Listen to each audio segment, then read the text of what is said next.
Hey y'all, it's me, Dr. Lynn Daniel, PhD, EDS. I'm the self-care evangelist here on social media. I encourage professionals, people, individuals to prioritize their personal and professional self-care because it helps you.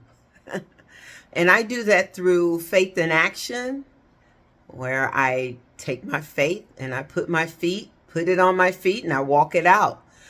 All right. So you all, today I want to talk a little bit. I think this might be a little controversial. I don't know. You can tell me, but I want to get to the nitty-gritty about mindsets when it comes to teaching, period. Like different cultural groups of students, teachers' mindsets to teach and how to care for themselves in their role. I heard it said that teachers are trying to use self-care strategies to address their anxiety and frustration with teaching with their role, but they're overlooking the importance of addressing how their body is dealing with the stress. Like what is going on in their central nervous system. How is their body handling their role and all the requirements and responsibilities of their role? And I think that's an important aspect of the conversation. So I want to have this conversation today, okay? And I'm inspired to have this conversation. First off, because I made a video earlier today about social emotional learning and how teachers can use actions through the 5 core competencies of social emotional learning. But I didn't like that video. It felt to me scripted, which it sort of kind of was because I did write a script for it. But so I'm throwing that out. And I want to say this. Black teachers who are teaching in schools where the majority of the students are not Black, you deserve to be there. If you were selected to be there, you deserve to be there. Now, if you don't feel welcome or how you feel there, a part of that is going to be you owning your right to be there, right? You looking at what you bring, what you offer, what the hiring manager or whoever, the principal, the admin team, the central office administrative team, whoever offered you the position, they saw something in you. You are solving a problem that they have. You are a solution. Okay? So the social emotional component for many teachers, regardless of your color, but right now I'm speaking to Black teachers, teachers of color who are teaching in district schools where the students do not look like you. You were chosen for what you offer as a solution. So you deserve to be there. So in your mindset work, it's important for you then to look at your CV, look at your resume, look at your experience, and highlight to yourself, if you haven't already, you've done it on paper, because that's how you got the job. Now, if you've been in the role several years, you may need to update that CV or resume, because if you're feeling like, oh, they're trying to push me out, or oh, someone's giving me a hard time, or oh, I feel unwelcome. If you're feeling that, do this exercise, right? Identify what skill set, what is your wheelhouse, what's your power and your authority, what is your superpower, and then own that. That's your superpower. That is why you are there. You were selected to be there, and you represent a people group that may not be fully represented on the campus. And yes, you will be a representative of that people group, but you're going to represent the people group well if you keep the mindset, if you know who you are as an individual and as a member of that people group and as a member of the larger society and as a member of the campus. If you understand, if you have your mind right and you understand who you are and all the dimensions of who you are and how you can bring that into your role, you're going to represent your people group, your campus, your district, your department, your grade level, your subject area. You're going to represent everybody right because you're going to walk in the authority of your superpower, right? Okay, so that means no more victim mentality, no more victim mentality. So if someone, everywhere you go, there will be people who are not ready to receive you. You're different, so they're going to challenge you because of your difference, right? But see, the mindset work and the work, some people call it somatic work, body work. I don't know what to call it, but the central nervous system work is you will know when someone is trying to push your buttons. You're going to feel it in your body. You're going to sense it. You will know it because you will feel it. Okay. So then develop. This is where I say SEL is still a very good tool because responsible decision making, self-awareness, these are the five, SEL has those 5 core competencies. So if you're self-aware, you are going to sense and notice your body feeling someone challenging you or trying to make you feel unwelcome, or they may just be questioning your decision or whatever, right? There are lots of layers to teaching. There are lots of layers to professional relationships. You'll sense it, and then your responsible decision making will help you to then know how to address it. So I learned this from Dr. Cokley Bhattacharya, who I was in her mentorship course about 3 years ago, where she taught us to practice scripts. Like, write a script for when we feel people are challenging our authority, challenging our credentials, challenging our expertise. People are questioning why we are there, how we were chosen.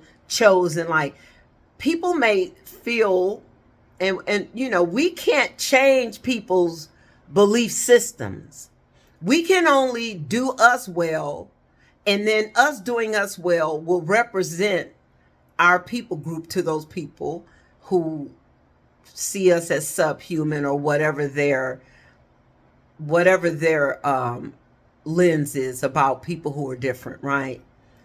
So Dr. Bhattacharya, and you should Google her by the way. I will put her name in the description, details, so you can look her up. She's excellent. She's a wonderful mentor out of Florida.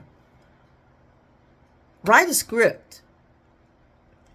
You have to do that mindset work. You have to know why you are at the table, why you have a seat at the table. And you're at the table. You were invited to the table. You have a seat. So you are not vacating your seat because a member who is sitting next to you or across from you is ruffling your feathers or trying to be rude or trying to ruffle your feathers. Do they have the authority to invite you away from the table? No. Can they kick you out from the room? No. So write a script about how you will handle people who are challenging your authority, questioning your expertise, trying to be rude to you or trying to make you feel a certain way. And if you don't know how to do these scripts, you can Google scripts, right? Look up Dr. Bhattacharya and see her work. And she has a lot of work on this.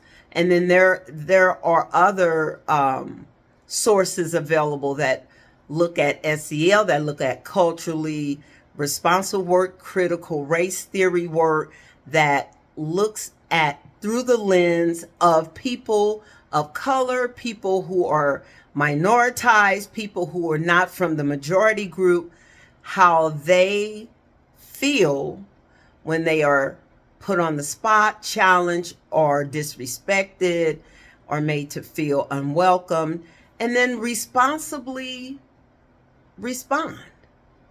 So script that, plan that, okay? So you're not flying off the handle. And I do this myself. Oftentimes I find myself where I'm just quiet. I am quiet for a while. Some people say you're fawning. That's okay if you need to fawn and you're quiet for a while. You don't have to react, according to anyone's schedule. Your body will tell you how to react of what's like ingrained in your nervous system, your central nervous system. And then in order to have more, authority over your reaction is where the scripting comes in. And another thing is learning how to get these negative emotions out of the body, out from the body. And so this is where you're going to need to plan out movements, activities that force your body to move the emotions and the trauma out. So that could be jumping on a trampoline when you get home, or going to the gym, or to the playground with your children, or to a trampoline park, jumping on a trampoline, or buying yourself one of those little trampolines. Jumping on a trampoline is wonderful. I used to have a little trampoline that I would jump on, and then I bought a larger trampoline for my granddaughter. We had that for a while, but that is a great way to move emotions out of your central nervous system. Jumping rope is another one if you're able to do that. Bicycling, roller skating if you're able to do that. Walking or running, anything that has a bounce to it, or a tapping like what is called EDMR. I forget the name, but there is a practice where you tap certain spots on your body to release trapped emotions, especially if you've been startled, if you've been traumatized or shaken or startled, and you want to calm yourself down quickly. I had an incident earlier this year where I won't go into the details, but I was telling a colleague last week about it, or a couple of weeks ago, about I had an incident where it could have been a very ugly outcome in this incident, but I believe the Lord's hand was on me. I just believe it was a supernatural intervention, and I was able to end up in this situation just at a still point. And I prayed quietly, and then I started doing tapping, because I had seen it on a video where if you tap like on your wrist, both wrists, for like 10 times, you tap on your collarbone, you tap on your temple, and I think, if I remember correctly, I think the person was showing how to tap from the highest to the lowest points in your body in a systematic way. But look, when I needed to do it, I didn't do it systematically. I just did it. And within a very short, quick time, I felt courageous and settled enough to proceed onward, right? To go on and not stay there trapped in that traumatizing situation. So, Sunday Scaries and all of this, teachers, we have teachers who are teaching in places that are traumatic. And teachers of color, if you're a Black teacher teaching in places where you are underrepresented, social emotionally, that is a lot on you, but there are other teachers teaching in places as well. So not to minimize anyone's experience, but for empathy, let's recognize that there are a lot of people who are teaching in places where the people they represent are underrepresented. And so this can speak to all of people in that situation. How does the campus treat their people? How does the district treat their teachers, their employees? How does the district reinforce humanity, self-care, connectedness, welcomeness, uh, equity and fairness and those types of things? Like if the campus isn't supporting it, if teachers are going into buildings where they feel threatened, they feel like they don't have a voice, they feel like if they say something they will be targeted, then and they would rather just wait it out for whatever reasons, then those teachers are going to have to build strategies and frameworks around their limitations. So you're aware of what those limitations are. You are aware of who's imposing the limitations, what is imposing the limitation, and then you're going to have to build from there, like survival mode. And you're going to have to build the relationships to support a community that you want, that you deserve. So if the classroom, if you feel like you lack support from people in charge of supporting you when you have behavioral concerns or issues like that, then you look at your team, you look at your colleagues, you look at the actual students, the parents, and you start building a community of love or respect or expectations the best way you can within that system.